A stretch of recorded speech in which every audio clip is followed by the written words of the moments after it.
What do you think most of the teachers in our school district do in the summer? Lay around, get a tan? Oh no, they're going to summer workshops in the summer to help improve scholastics in the Armstrong School District. Education Today starts now.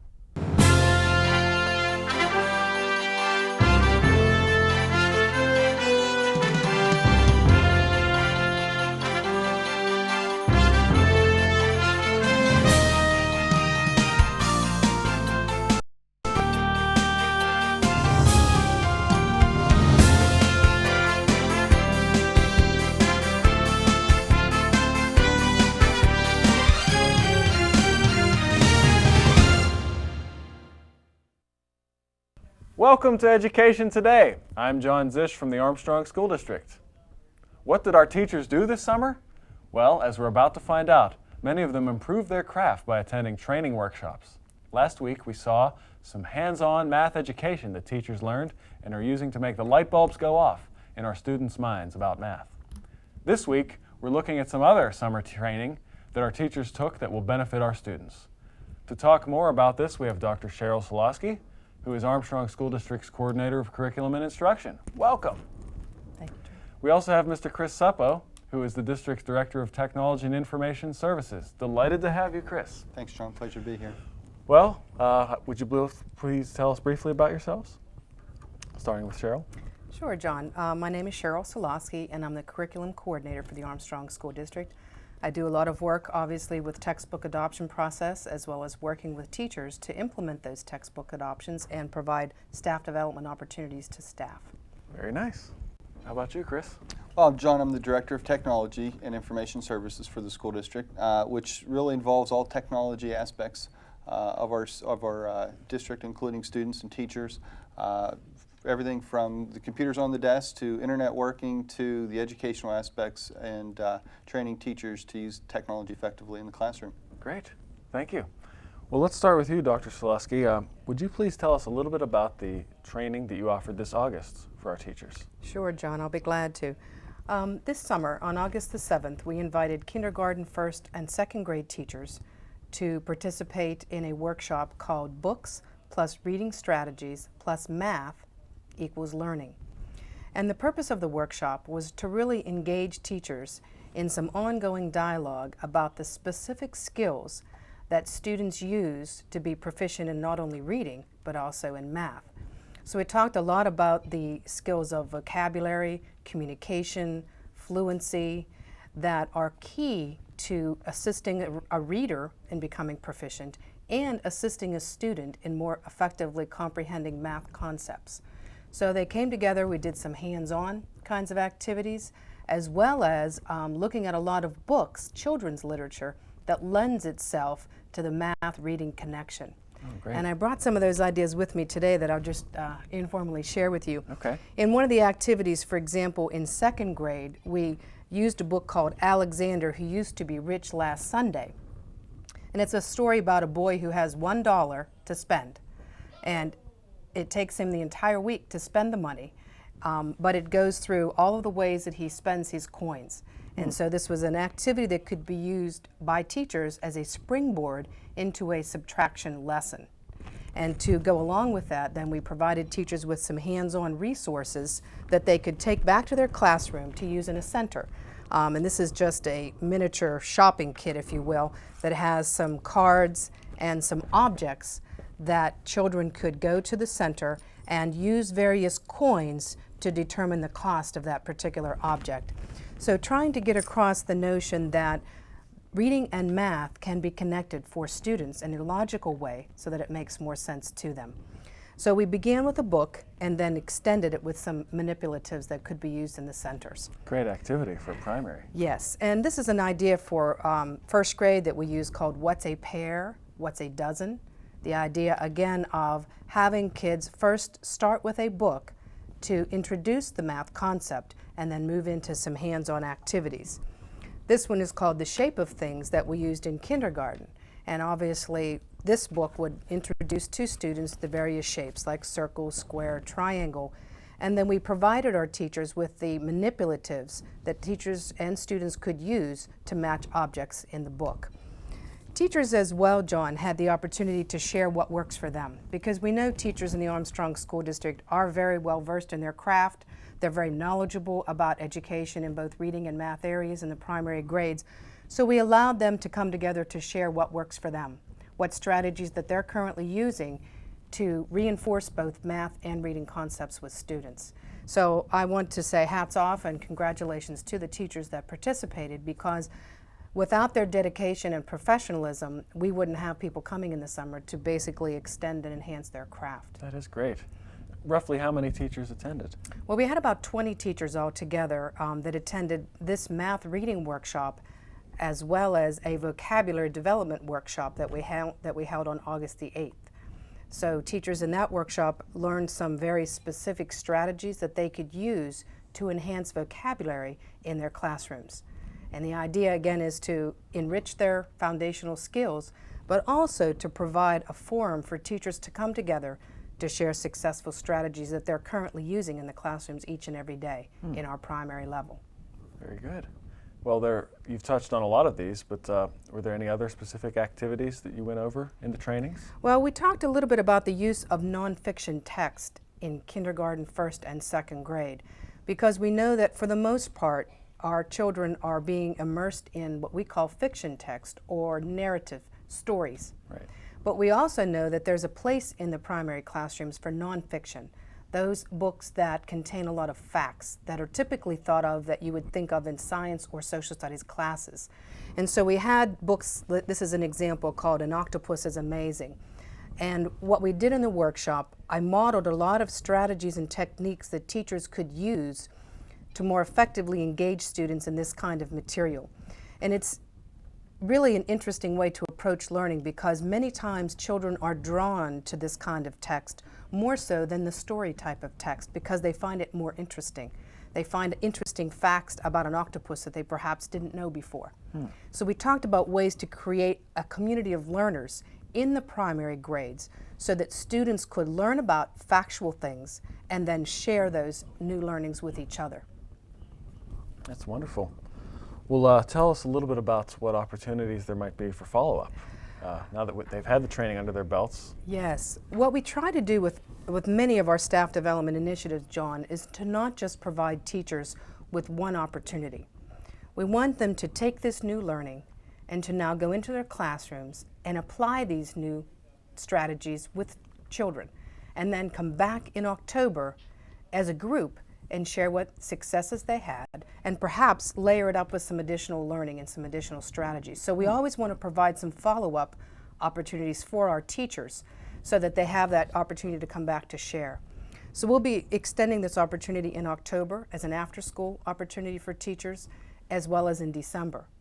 And we did this last summer, in summer of 2005, with 20 teachers, and the feedback that we got was very powerful. And they let us know that this was a good direction to go, and that's why we chose to extend that opportunity to more teachers this past summer.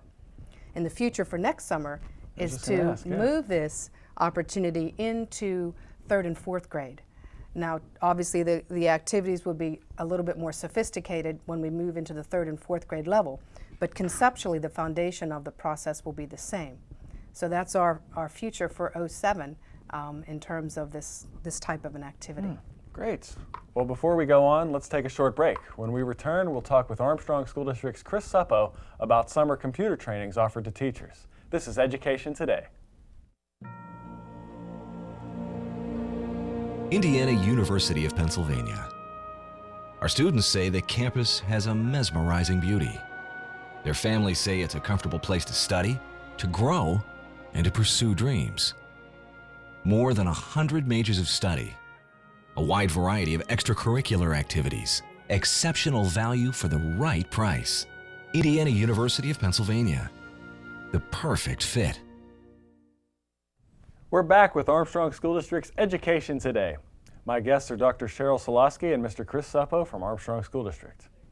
Now we turn to you, Mr. Suppo. I was wondering if you'd please tell us a little bit about the training you and your team offered to our teachers this summer.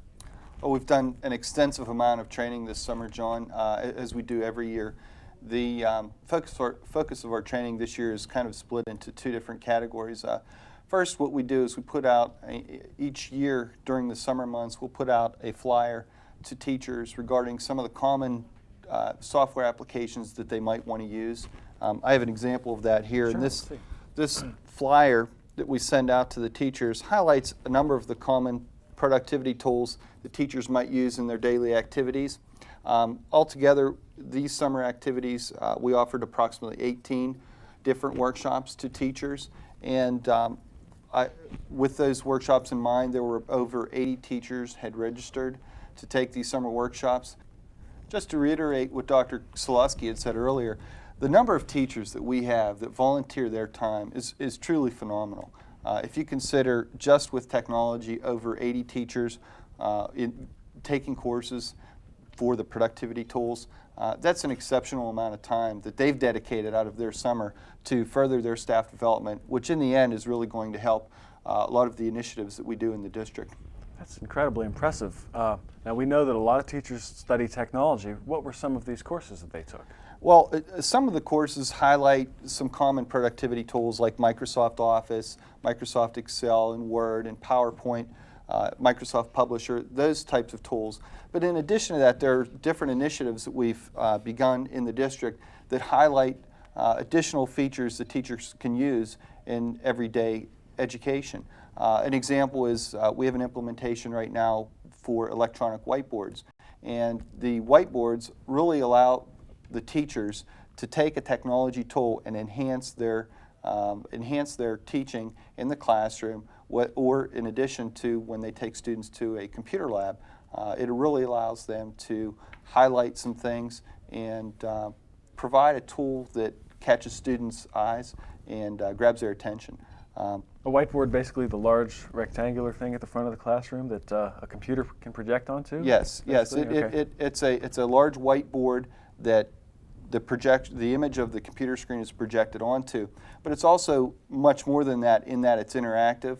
So you can actually tap it, and if you think of your finger as a mouse, you can, in front of the classroom, tap the board and use the computer's functionality that way. Ah. That's just one example. Another initiative is the Plato courseware. We have Plato software that we utilize in both our elementary and secondary curriculums. And that software at the elementary level mainly is dealing with reading and mathematics. At the secondary level, reading and mathematics. In addition to this summer, we've started to introduce language arts and mathematics, reading, and science software. So those initiatives are drawing in more teachers. We have more teachers using that, more students using that, and it's an interactive program that allows students to utilize software as a supplement to regular classroom instruction. The neat thing about it is it can be used at school or at home, virtually anywhere, because it's a web-based product. It can be accessed, and then later on teachers can generate reports which allow them to assess where students are and provide them with additional support if needed. Plato, we should probably talk a little bit more about that. You can log on from home to view Plato. Is it basically students can drill themselves on some of the content that they learned, or what is it exactly? Well, it's unique because it's different than what we used to call drill and kill software. Right. You know, when software was first being developed for educational use, a lot of it, using mathematics as the example, a lot of it was, you know, students, if you think of the old flashcards when we were kids, Yeah. you know, really duplicating that process on a computer screen. And that's not really where we're at. We're much further than that. The educational software, number one, provides content that is age appropriate, so it's interesting to students. In addition to that, the content itself is presented using real world examples, so it makes the learning that much more meaningful for students. Generally, the way the software is set up is there would be a tutorial that students would go through. After they completed that tutorial, there would be practice where they can practice some of those new skills that they've learned. And then finally, there's an assessment piece. And that assessment piece is a combination of all the things that they've done in previous activities, but at the same time provides reporting aspects back to teachers so they can tell where kids are at if they need to relearn something or reteach something. So it's a valuable tool for both the students and the teacher. Plato, of course, spelled like the Greek philosopher, not like the dough that children manipulate when they're kids. Correct. Correct. You have one more example that you want to highlight? Yeah, I'll use NetTracker is another software training that we had this past summer, and NetTracker, excuse me, is a product that is being provided to us by the state actually, and what it is it's a tool. It's an online research tool that is being provided to our staff and our students at no cost through the state, and basically what it does is it gets rid of all the junk that's out there. When we think about online learning, when we think about students accessing information on the internet, as you well know, there are a lot of things out there that, number one, are inappropriate, and number two, really are a waste of students' time and teachers' time. So what this product does is it focuses their attention on previewed websites that really are great educational resources. The unique thing about it is teachers can actually go into the NetTracker site and create a book cart, similar to what you would typically do in the classroom if you were going to the library. You might select several books or half a dozen books that you had previewed that you know are on target with the skills you want to teach, and when you took your students to the library, you would have them concentrate their efforts on those books. Similarly, with this NetTracker product, you can do that, and you can set sites aside that you know are valuable so that when students are on the internet, they're using technology, they're using it productively, they're not wasting time trying to sort through millions of web pages, but rather looking at several sites that we know or that the teacher knows are going to be effective. So is it almost like a search engine for educational resources? That's the best way to describe it, John. It is a search engine for educational resources. And teachers can use it, obviously. Can students and the general public use it, or what's that all about? Yes, teachers and students can use it. It's not for general public use, but students can access it from home as long as they've already used it before and created a password and username to get into the site. That sounds like more great software we offer our students here in the Armstrong School District. It is. It's a valuable resource. In addition to that, one of the things that all of these sites have been previewed by educators, and what they did is when they previewed the sites, they also took the site and determined what age level it was and what reading level it was appropriate for. So teachers can think of that as well. So they're not just providing, for example, a third grader with reading material that's at an 8th grade level, and I know Dr. Slosky wouldn't like that. They're finding something that's appropriate age level as well as their ability level, which is a completely different concept from what we're typically used to when it comes to researching on the internet. Okay, we've got the concept. It was to increase teacher skills with these technology applications. What specific activities occurred during the training sessions? Can you give a couple examples? Yeah, well, just to highlight some of those Plato activities a little bit, one of the things that we've been in this Plato implementation over the last couple of years, and Dr. Solosky has been an invaluable resource in that because, again, at the elementary level, we've been focusing on math and reading. As we begin to introduce the Plato software at the secondary level, we have started to target 7th and 8th grade science and English teachers. So a lot of the training focused this summer on those teachers. Okay. The specific activities they would do in that training is they would possibly, of course, at first become familiar with the software itself. Once they became familiar with the software and what was available, they would go through the management system. And the nice thing about the management system is it allows you to create individual learning paths. So, for example, again, going back to traditional software where in the classroom a teacher, you would have something available to you and every student would do the same thing. These learning paths allow teachers to assign specific application skills to students. So if you're great, John, at adding 3-digit numbers, I wouldn't give you an assignment to give you more adding 3-digit numbers. I might move on to 4-digit numbers or 5 or 6. Okay. So it really allows you to individualize instruction, much like you would do in the classroom. The software is a great extension of that. Very nice. Chris, another question for you. What impact do you feel these trainings that our teachers took will have on students and in the classroom? I think it's going to have a tremendous impact, number one, on just the teacher's daily routine. Technology is used in every aspect of education at this point.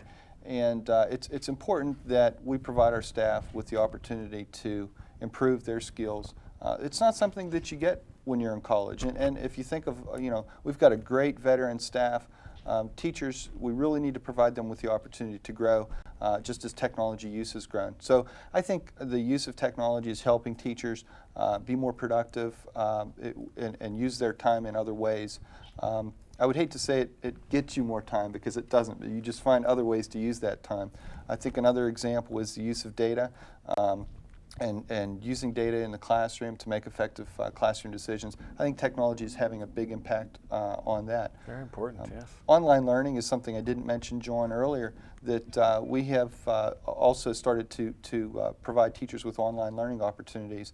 And I think that that's going to have a tremendous impact as we move forward, looking at the future of education, where students are going to have the opportunity not only to take online courses, but that online content will be a valuable asset to the existing resources that are available within the four walls of a classroom. So it will be sort of a blended approach where teachers are going to be using the traditional classroom and teaching techniques, but at the same time also include some online learning opportunities as well, and extending that class and that course and the student day.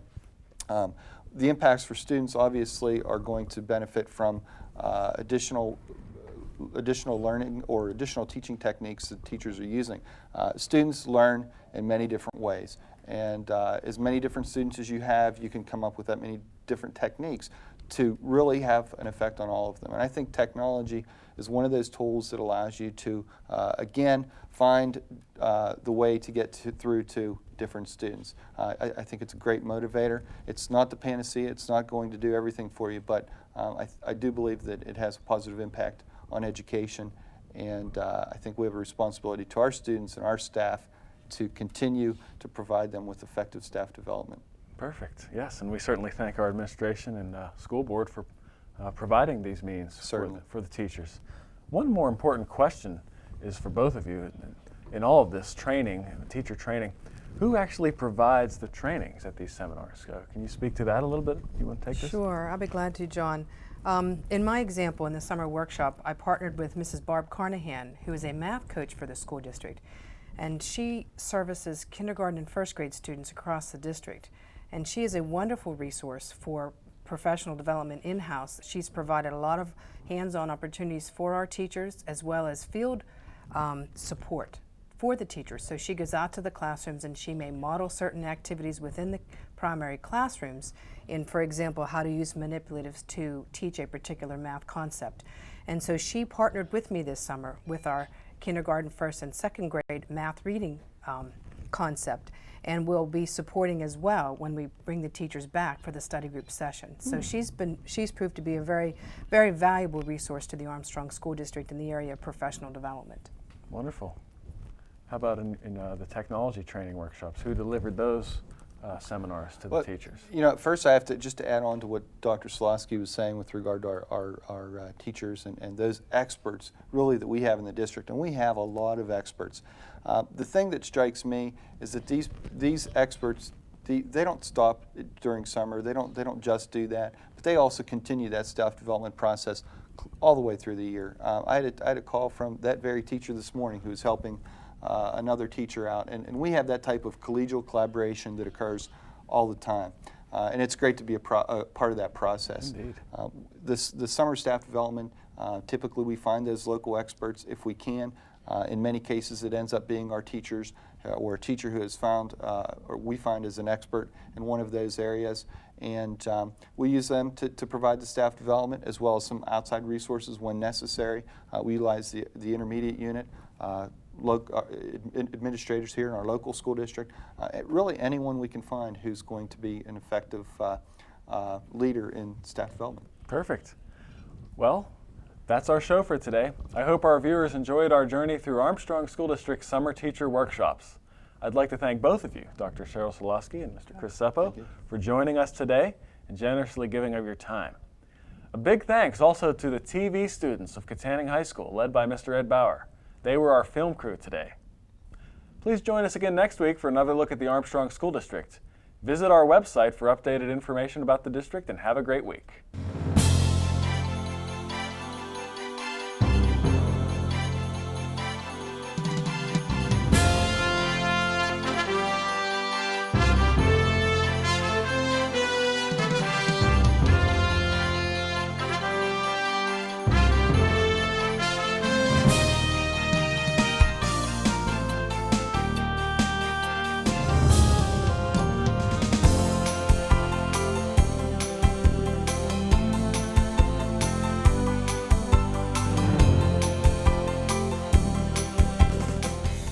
Hello, I'm Erica Hughes from Katanning Senior High School, and this is a look at what's going on around the Armstrong School District.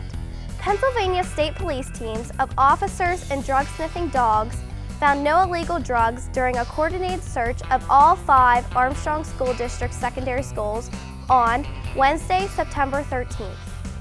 State police from Katanning and other state police stations from across the state participated in all state police searched a total of 2,779 lockers covering Elderton Junior and Senior High School, Ford City Junior and Senior High School, Katanning Junior High School, Katanning Senior High School, and Woshamokin Junior and Senior High School. This is a stepped-up effort to address concerns about the use of illegal drugs by our students, said Dr. Frank Garitano, Assistant Superintendent, Secondary Education and District Programs. We conducted the search out of concern for our students and their families. Countrywide, there have been an increasing number of drug prosecutions and drug overdoses. This search was part of the Armstrong School District's continued efforts to help students make good decisions regarding drugs and alcohol, Dr. Garitano said. Today's coordinated search was just one part of Armstrong School District's overall anti-drug efforts.